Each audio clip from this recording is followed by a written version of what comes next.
That's Bill. That's Will. And today on the Bill and Will Show, the Black Friday topic of the week is why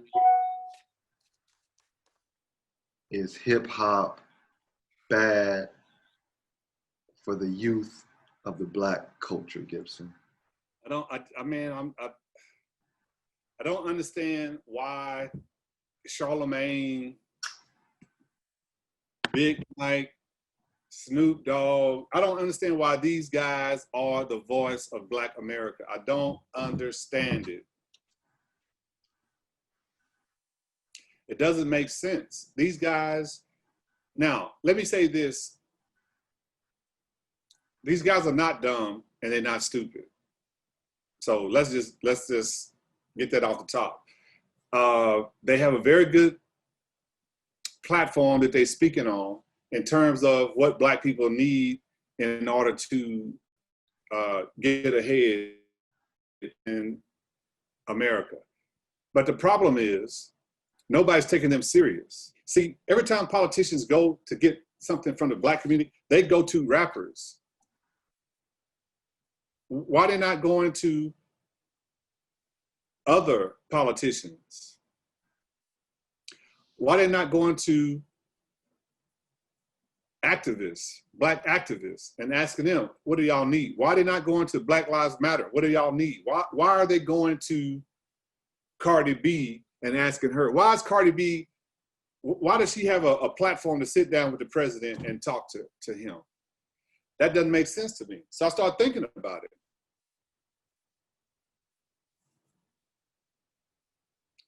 You're not taking us serious when you do that. When you, Donald Trump or Joe Biden or any person running for political office, and you go to Cardi B or Big Mike or one of those, you're not taking us serious. Because all you want is to get a place on the media where you went and talked to some Black people. Because for some reason in Black America, and I hate to even say that, but for a lack of a better way to say it, they think that those rappers speak for all Black people, but they don't. They speak for the thugs and the hooligans, but they don't speak for Black people. See, Big Mike and Ice Cube, they don't speak for me. Because we're not even in the same position. I would rather them go and talk to Cornel West and say, hey, Cornel, write us up a game plan for Black America that will help Black America to catch up these 400 years that they behind and have a legitimate opportunity in America for the American dream. Go to whoever you need to go to, Thomas Sewell and these people, and they could go to Thomas Sewell and ask him, help us write a game plan. To me, it would make more sense that they would go to them. When you go to rappers, you're not taking us serious. Because they represent a certain part of Black America, not Black America in its totality.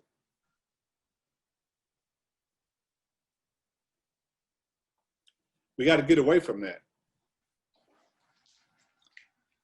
For me, it's just the same as these guys, these rappers. And it's not all rappers, because you have some rappers out there that don't speak about the violence and don't glorify the sins of all the negative stuff out there, from calling women the B word to glorifying sex to selling drugs, killing your own people. It's other rappers out there that don't speak about that type of stuff. So I'm not speaking about the conscious rappers and the guys that don't glorify that stuff. I'm talking to the gangster rappers, the ones that every line is shooting somebody or pitting Black versus Black, like you ain't got this, so that means you ain't this type of rap. And it's just sad.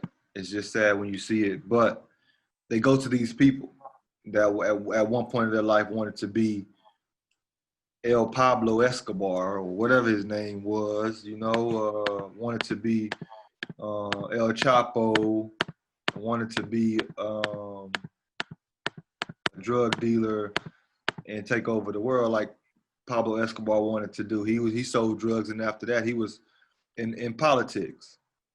So they think because they have a spotlight on them, they get a pass to speak for me, to speak for you, to speak for everybody else. Which, like you said, they're just being used as a puppet.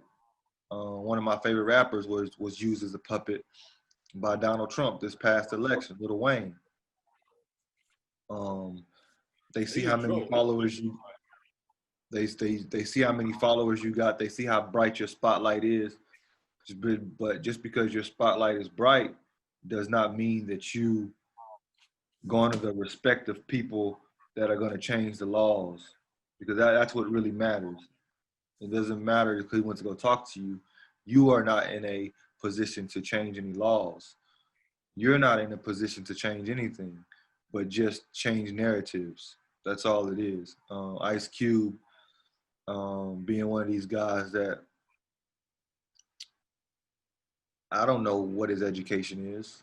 I don't know if he has the right type of education to actually go do what he wants to go do and what he's trying to do right now. I just know Ice Cube for No Vaseline, being with NWA and running 3-on-3 basketball for the Big Three and making movies. I've never seen him in a politician's office trying to go run for city council, trying to go and change some laws, which is ultimately is what's going to help the black man and the black woman on this earth, or the minorities, period. So when they go to these rappers and they go to these type of people, it's like you said, it's just the circus.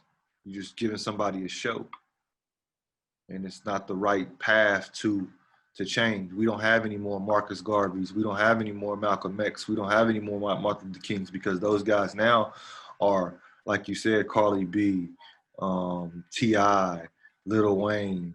Let me interject right here. I just Googled it. Black activists. Martin Luther King, dead. Rosa Parks, dead. Ella Baker, dead. Stokely Carmichael, dead. Reverend Jesse Jackson, dead. Frederick Douglass, Fannie Mae Hammer, W.E.B. Du Bois, Medgar Evers, all these people they dead. So what we're saying is, it's about 20 people on this list, all of them dead. So we don't have anybody.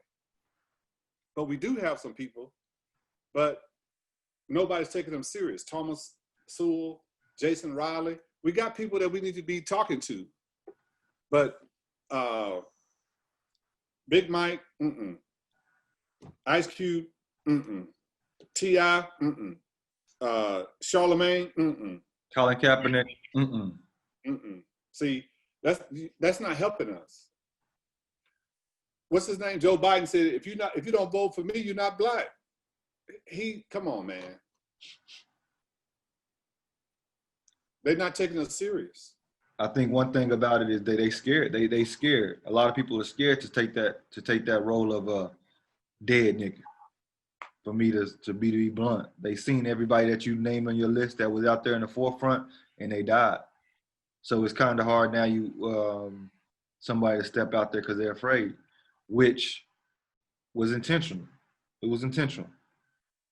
I think somebody got to go first. Somebody got to go first. Somebody got to go first.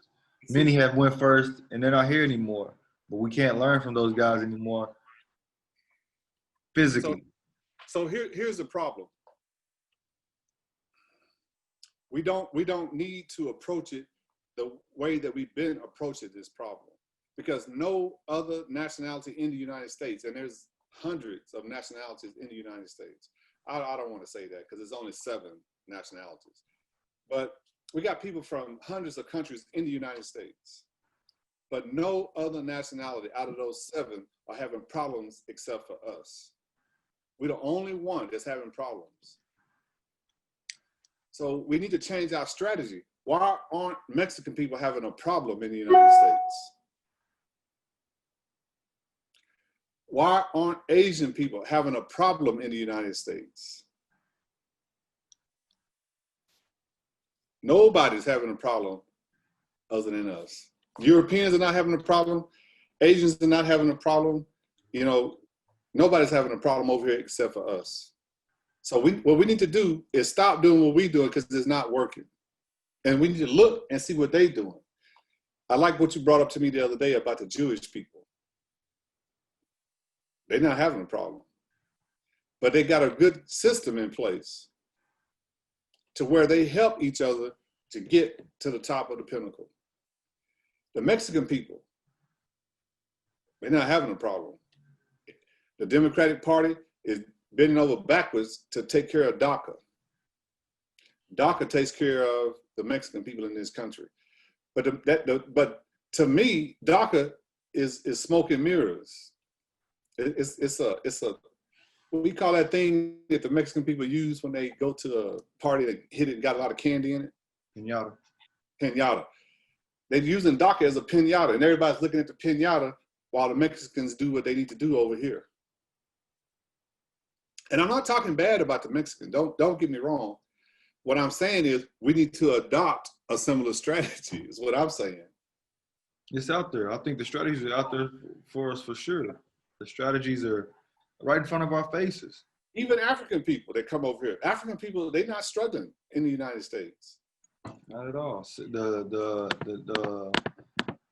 One of the fastest growing economy wise as a people over here are Nigerians. Nigerians come over here and they flourish.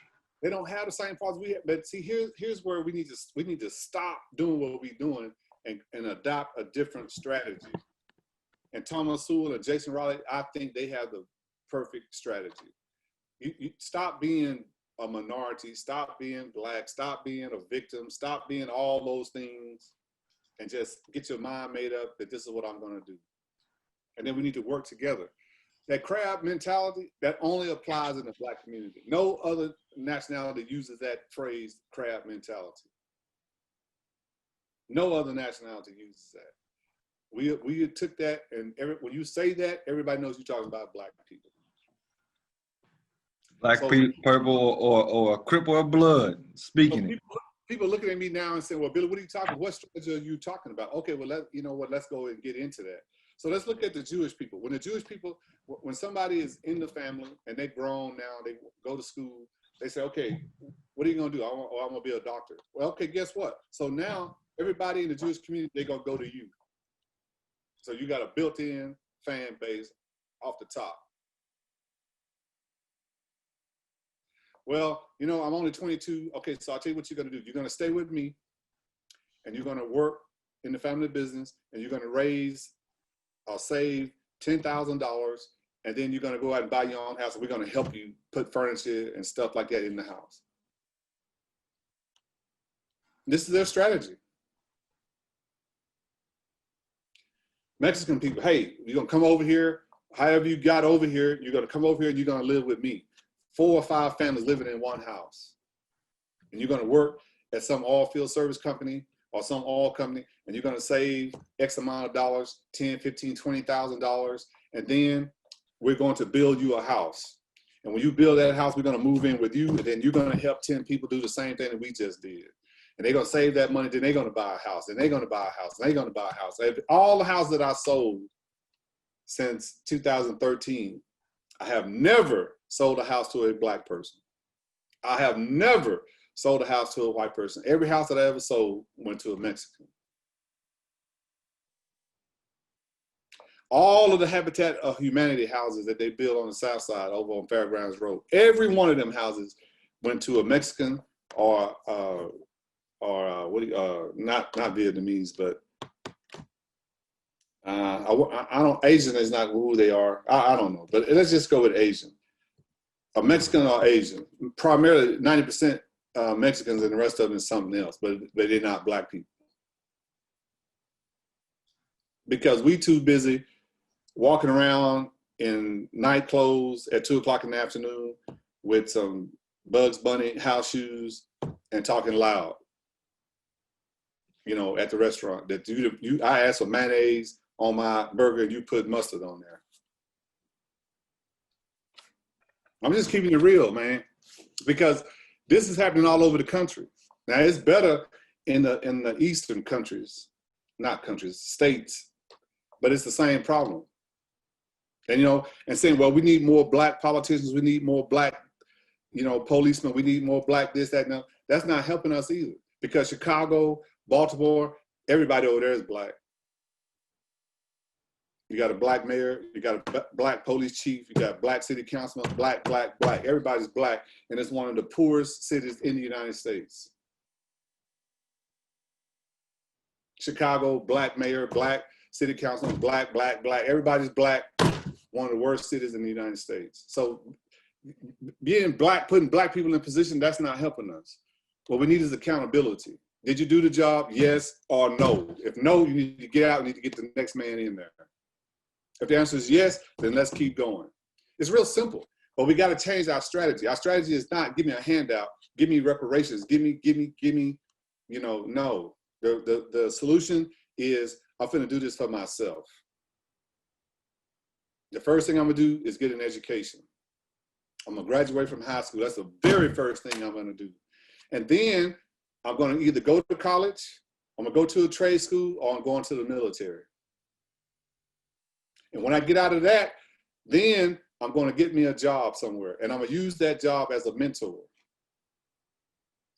If I go to work as a school teacher, if I go to work in the oil field, if I go to work as whatever I go to work, I'm gonna use that job as a mentor. How do I do this job? What does it entail? What are you doing? I'm an accountant. What are you doing as an accountant? Well, I'm taking all the invoices that I get from the people we do work and I categorize them.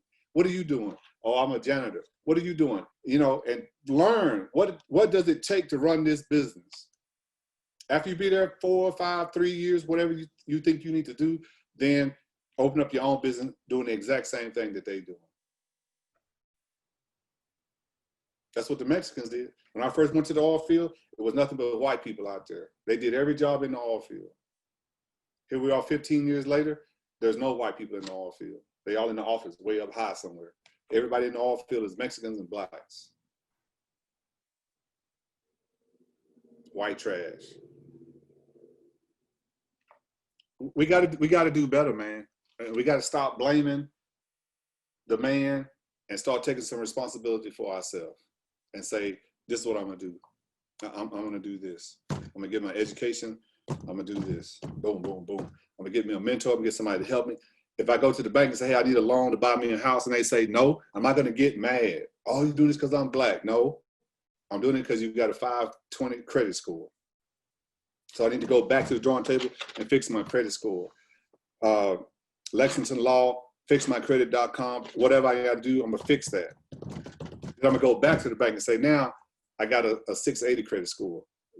I wanna take out a loan to buy a house. No, because now you owe more money than you making. You in tremendous, okay, I'm gonna go back to the drawing board and I'm gonna get rid of some of this debt. I'm gonna get rid of this car, I'm gonna get rid of this motorcycle, I'm gonna get rid of these Jet magazine subscriptions, I'm gonna get rid of all this stuff. Then I'm gonna go back, say now my debt to income ratio is exactly where it should be, under 30%. So what's your excuse now? Well, you know, now I don't have no excuse. I gotta give you the loan. Thank you. And then I'm gonna take my son and my daughter, and I'm say, okay, y'all going to college, you're going to trade school, or you're going to the military, but you finna get up out of here. So they go somewhere and they come back, say, Mom, I did my 4 years in the military. Okay, now I want you to get a job and you're gonna stay with me for 4 or 5 years and you're gonna save this much money and then you're gonna buy you a house. You're not gonna be renting. Renting is garbage. Renting helps somebody else. You need to help yourself. Get you a house. You got your $10,000 saved? Yes, okay, now go get you a house. This is what we need to be doing. Asking the man for a handout, that's where we're going wrong, because nobody else is doing that. Now, but I tell you what does happen. The Mexican people, for an example, they looking at you. They say, hey, why don't you go up there and ask them for a handout? So then you go up there, I need a handout. And they kill you, and then he step up and get the handout. See, that's where the problem comes in. He gonna get the handout. We didn't stop that mess because it don't work for us. Stop blaming the man and figure a way how to become the man. Huh? Stop blaming the man and figure out a way how to become the man. That's exactly it. And then we don't really need to figure it out because it's already been figured out. All we need to do is open our eyes and pay attention to what's really going on. You know, Google is your best friend. You know, so you say, well, I tried to get me a house, but they turned me down, so I don't know what to do. Let me Google it. How do I buy me a house? Google it, and it'll tell you what you need to do. First thing you need to do is have a stable income. Second thing you need to do is have a good credit score. The next thing you need to do is your debt to income ratio. It'll tell you exactly what you need to do. And then you could Google the first one. How do I get a stable job? Then you can Google the second one. How do I fix my credit? Then you can Google the third one. How do I get my debt to income ratio right? You can Google all that stuff. And in 9 months to a year, you'll be where you want to be. But anyway, I don't know, man. We got to do better. So I can't save the whole world, but I'm starting with myself and I'm starting with my son. Say, son, this is what you need to do. Then hopefully he'll get married to a woman and he'll show her what she needs to do to help him, to help them to build something. And then when they have children, my son, hopefully he will teach my grandkids the same thing that I taught him. And then they'll go out and have kids. And then what I taught my son will just go down through the generations and multiply, just keep multiplying. And then some year in 4022, Black people will be free, really free. With you. I'm with you on that. But anyway, that's it. We appreciate y'all listening to us on this Black Friday. More episodes to come. Keep tuning in. That's Bill. I'm Will, and we'll see you next week. Peace.